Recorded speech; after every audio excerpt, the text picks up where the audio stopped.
Teddy Talks. Welcome to Teddy Talks After Hours. This is where we pause, which pun absolutely intended, pause, rewind, and unpack each episode of Teddy Talks. And this is for grown-ups, so maybe you're a parent or a teacher, kids are at recess or kids are off to bed, and you just want to kind of learn a little bit more with us. And we're going to talk straight to the adults, the big ear listeners. Of course, Teddy Talks is big ideas for little ears, but we know that everyone's sort of co-listening. So I'm here. I'm so delighted to be here with actor Jeff Bridges and his wonderful daughter, Isabelle Bridges, where we're going to chat together about a very important topic, I know for both of you, which is special time. So first, I'm just going to kick it off with share a little bit about why this topic was important to you, and also be sure to share a little bit about Daddy-Daughter Day. Yay. Yeah, well, thanks, Rebecca, for having us. We're so happy to be here. Well, I'll just start by saying how appreciative I am for the invitation, because this really is a special time for us too, an opportunity for us to hang out, and as was writing this book. So it took a long time. 6 years? Yeah, it took like 6 years to write, because of stops and starts. And also the company we were working with, they were Dark Horse. Where were they? In Washington, weren't they? I think Oregon. Yeah. So, it wasn't like just going down the street and talking to our partners. We had to mail stuff back and forth, and they got hung up in the mail, and everything took a lot longer. Plus, I was, a working dad for most of Isabelle's childhood, and that was another reason to do Daddy-Daughter Day. And I think it's important to talk about with your show, because the episode that we talked about were all about how parents are busy and can't always hang with their kids. And me personally, I was gone for so much of Isabelle's childhood, making movies and doing all kinds of stuff. And so I have spent some effort trying to do things like Daddy-Daughter Day when she's an adult. Not that you can ever completely relive your child's childhood. Yeah. Not that I was gone for a lot of the time, but whenever we were together, I remember playing wonderfully and loving my kids, and we did a lot of kind of spatial, kind of crazy things that, I had a lot of fun. Totally. And so Daddy-Daughter Day is kind of our book, Daddy-Daughter Day, is sort of an extension of that. Yeah. And we try to continue these Daddy-Daughter Day ideas, or have as much time with each other now as adults as we possibly can, because we love each other, and life can have its way with you, and you can neglect the ones you love, so to put a little intention on getting together and nourishing that love relationship is important to me. And I want to talk a little bit about the busy, because I think that might be something that your listeners really can relate to, of like the fullness of life. And it can start to feel hard to make the time, because it's so easy to fill with so many other things, whether that's the screen or work or other important activities. So I think it's important to do the hard thing and make the time, even when it feels challenging. I love that, Isabelle. And that's also something that, in the Teddy Talks episode, our listener, Kenzie, was, disappointed because Dad wasn't available right in that moment. And throughout the episode, you all talked about how important it is for kids to understand that, like, not now doesn't mean not loved, right? Yes. And one of the things we were hoping to convey in this, and I think it was so special that I got to interview you in advance to see, like, what did you do when you, when you were younger, Isabelle, to make special time. That Daddy-Daughter Day doesn't have to be a whole day. It can be just these small connections, these rituals, these moments. So I would love if you guys could share a little bit about was any of this Teddy Talks episode semi-autobiographical? Is there some things you guys did in the Bridges family, like the teddy bears, like rituals? Like our family, we absolutely do ice cream sundae on Sundays. And especially during the pandemic, when it was very difficult and there was a lot of stress, we had a love jar. And we'd put throughout the week little Post-its of things that we loved, that these moments of connection. And then on Sunday with our ice cream, we would pull them out and be like, oh, wow, my little one appreciated this tiny moment. And as a parent, you were like, oh my gosh, that teeny tiny thing meant so much. So tell me a little bit about the rituals you all had in the Bridges family, or still have today. Think of one. Oh, well, yeah. I mean, a couple come to my mind. My mother, Dorothy Bridges, was a kind of a special mom. And I think about what she did back in those days was quite unusual, but even thinking about doing it today seems even more unique.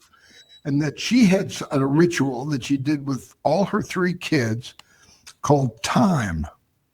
And what that was that every day she gave an hour of her time to each kid. Now that's, it's a lot. And she wouldn't accept any phone calls. We'd be playing spaceman, under the dining room table. I'd say, you're the astronaut and I'm the monster trying to get you. You're under the table, and the phone would ring and say, your friend's calling. He goes, no, I'm having my time with Jeff. I'll call him back. And I never got the sense that it was a duty for her. She just loved it as much as that. We would go into her makeup and make her say, let me make you up like a clown, Mom, and we would do that. That's an episode in Daddy Daughter, that kind of thing. And she would do that every day with her kids. I'm thinking of a ritual that you guys do that I really like. What is it called? Roses and Thorns? Oh, yeah. Talk about that a little bit. At dinner, to start the conversation, we still do this. I have a teenager and a 10-year-old, and we go around the table and we say 1 rose and 1 thorn. And so to this day, it's part of the ritual, the rolling of the eyes, but it's a way that we can just check in. What do you mean a ritual of rolling of the eyes? Oh, because my kids think that it's corny, and yet. But they really like when friends come over, the friends are super into it, and I think that helps them realize, oh, okay, this is something that we do. Yeah, I remember a thing like that my mom would do that we rolled our eyes on. Mm-hmm. She got us something called the Daily Word. Are you familiar with that, Rebecca? No. You might check that out, the Daily Word, and it's, a spiritual reading, generally Christian-based, but it's got Buddhist ideas, or that's how I kind of relate to it. And we'd take turns reading it around the table, and I would roll my own, but I notice I still get the Daily Word today, and it still gives me a lot of sukkar and wisdom and stuff. Maybe that's something we'll bring back into our family. Yeah. Oh, I've started listening to, but rituals, they're so important. Practice what you practice. That's kind of that's what you are. Right? That's what you keep practicing a certain way of thinking or a certain way of being or doing. That becomes your groove. Yeah. That becomes kind of who you are, what you practice.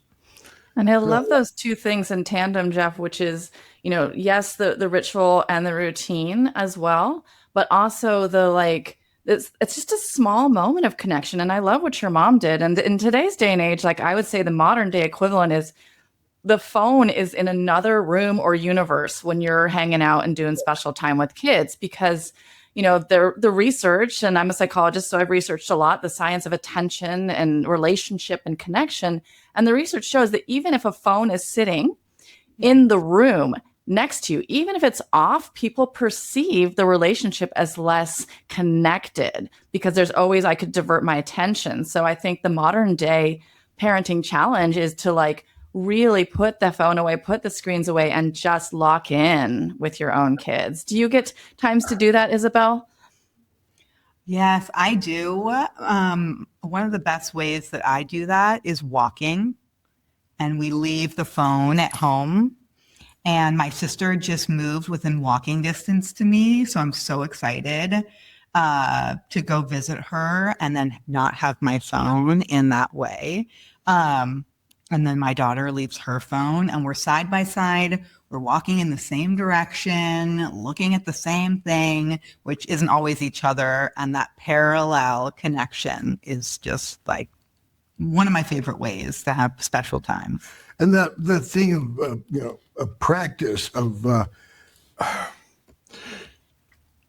coming up with different ways of being together. Isabelle and I are both involved now with a kids club in Santa Barbara called the Downtown Club.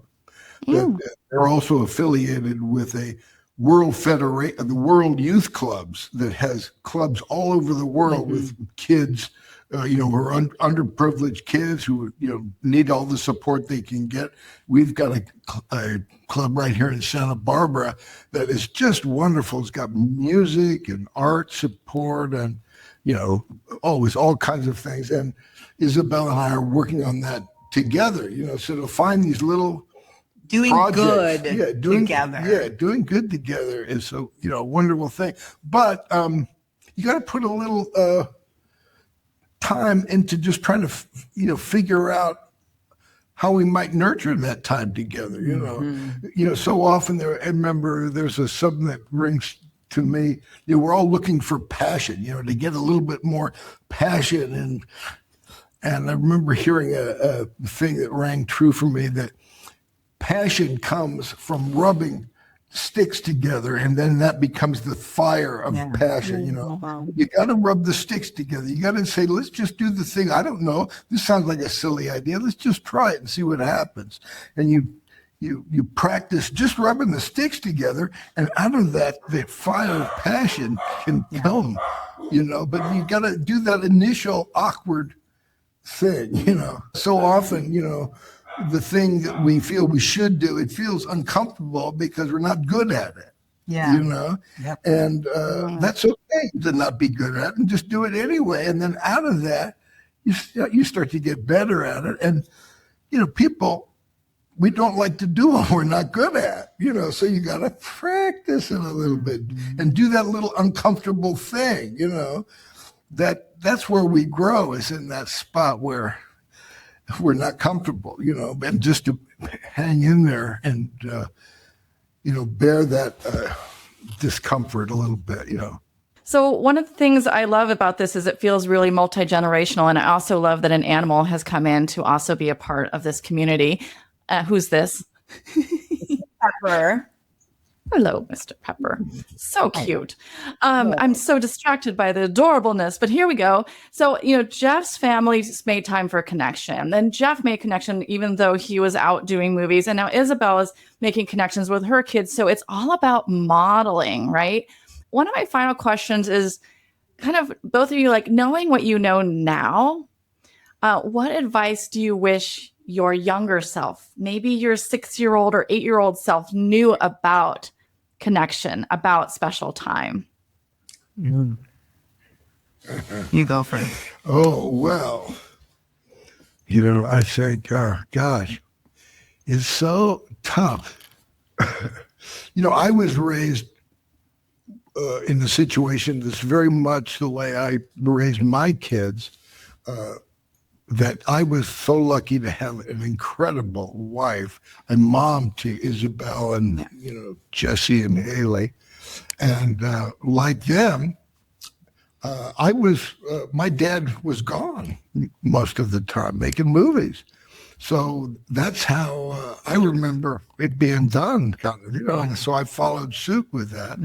And, you're often asked that, question, do you have any regret? And I say, yeah, I wish I'd made less movies and spent more time with my kids, looking back, because that's the toughest part of my job, was being away from them, and I try to make up for it, but also just do a better job of, spending time with them as much now as I can, and figuring out, ways that we can love each other by time we spend now, I love that.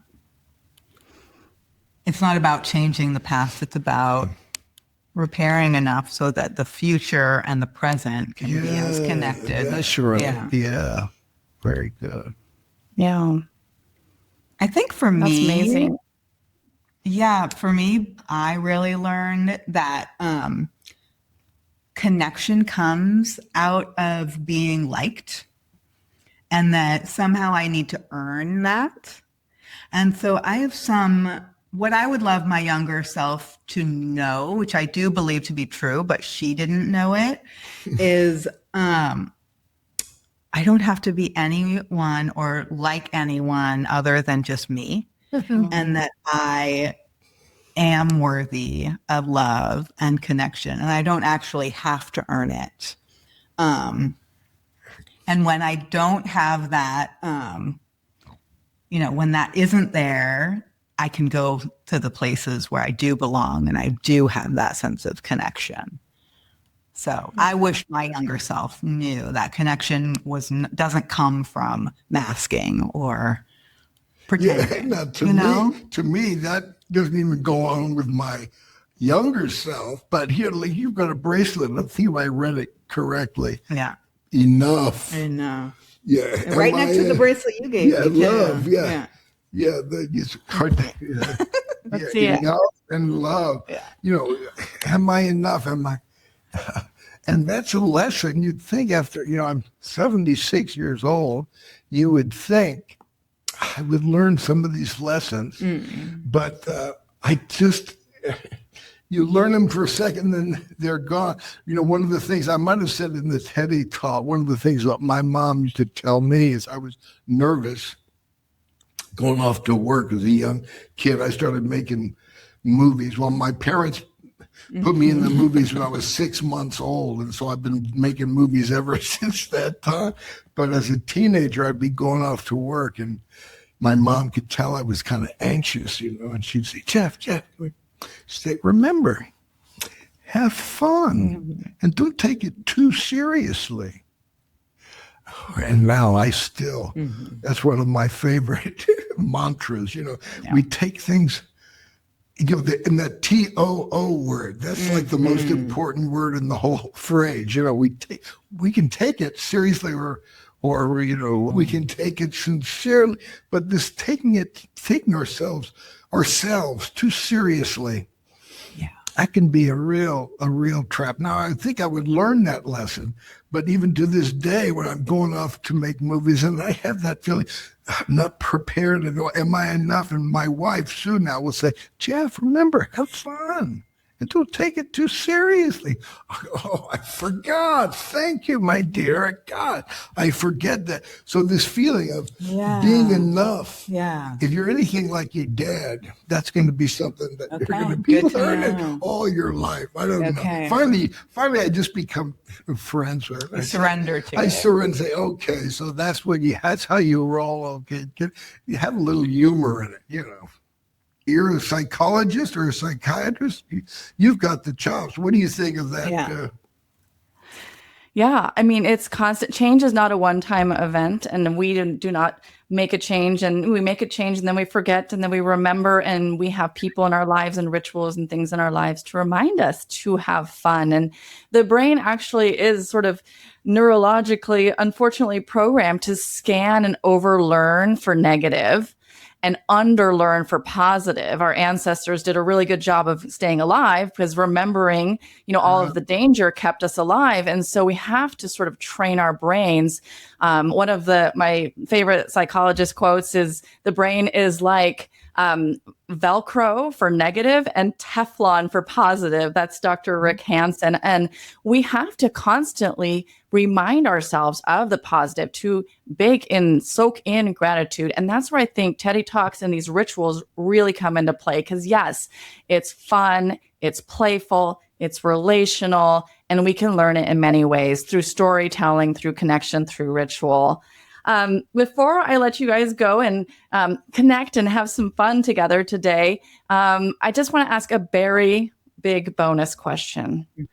And I have to ask you, did you guys know, Isabelle probably knows this, that Grizzlette and Grizzle are actually my childhood bears. Grizzle was my sister's bear. This is the original, the OG, original Grizzlette. And so it's sort of like having a favorite stuffy or childhood kind of a lovey can help remind us of that inner child in who needs to be reminded. I just need to have fun. Did you ever have a little lovey or stuffy, and do you still have it? What did you? Well, I had one that almost, you won't believe this, but I had a teddy bear called Teddy. So there you go. And there you go, full circle. That was a full circle. And now another thing, I'm looking at Grizzle. Is that who that Grizzlette. is? Grizzlette. And Grizzlette, are you a grizzly bear? I think you look like a little baby grizzly bear. Are you? Yes. Yeah. And our family is all about keeping you guys thriving. And, you might want to go to, find out some of our work. My wife, she was a founding member of Vital Ground.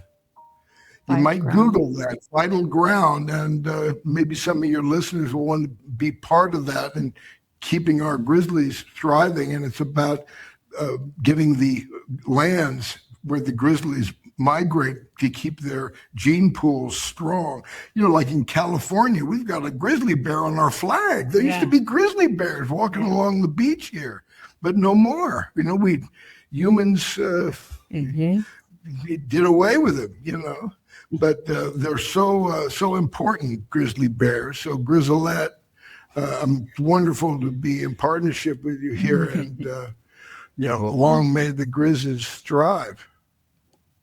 Sorry, I got off topic here. All forms of advocacy and awareness are welcome on Teddy Talks. Isabelle, did you have a stuffy or a lovey, and do you still have it? Yes, mine was a doll. So my whole life, I always wanted to be a mom. And so my lovey was a doll named Sarah that you gave me. From what's that toy store in New York? FAO Schwartz? FAO Schwartz. Was it? Yeah. And she's all drawn on, and I still have her. So I love that. Well, I just want to plug our the 2 sticks that Rebecca and I are rubbing together is a retreat at 1440 Multiversity. And so I just want to make sure we say that before we end. Absolutely. If you want to spend some special time with us, we would love to have you. We're connecting and collaborating this summer with all the healers and helpers and caregivers to create sustainable ways of doing this thing we call life and career and balance and alliance and making special time for each other. So I'll put that in the show notes below as well. Final question. This one is very important, and it's a nod to our Big Lebowski fans out there. Are you ready for it? Jeff, who wore it best? Your character in Big Lebowski or Grizzle? Oh, no, Grizzle, you look very fashionable, Grizz. Very nice. Very wonderful. I'm going to go with the Grizz. I mean, look at you, got this special. Wait, spin for us, Grizz. Yes, so dashing. Wait, drink some, was it half and half? It was something wild that was, let's drink some half and half milk and then we'll get a full comparison. We'll split screen it, okay? And then we can have the voters out there, Teddy Talk listeners, decide who wore it best. Well, thank you so much for having fun with us, for sharing this beautiful message about special time. Love to connect and collaborate with both of you. And thank you so much. And we'll see everyone else on the next episode of Teddy Talks. Thanks, everyone. Bye. Bye-bye.